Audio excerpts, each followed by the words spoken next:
In this video, we are going to see how we can filter our data sheet just by using the simple buttons using slicers. So that is a very interesting function.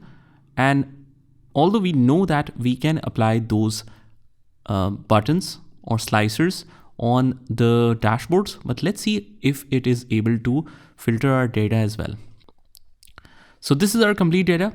What we want to do is we want to go to the data and click on add a slicer. We can select the data range. We are in the data range currently. So just select it from the top, click OK. And now it is showing select the column first for the button that you want to create. So we want to select the regions here. And after that, let's close out of here. You can resize it to just give a feel of a button. You can even change it to a beautiful color. Let's say this one. Change the background color to, let's say, orange, and we change the text color to black. All right, let's see if it is connected or not. This report is for all the regions, as you can see, but let's say that we want to filter only the Great Lakes.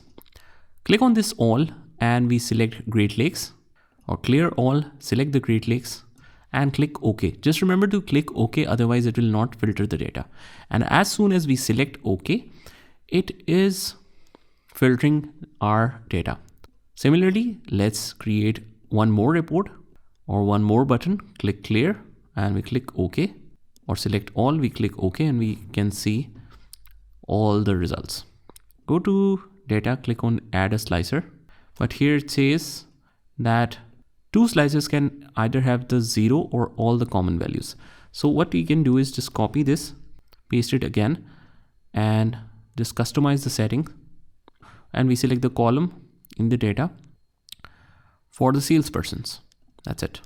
And now it is filtered by salesperson. All we have to do is just customize it however you want, and maybe you don't.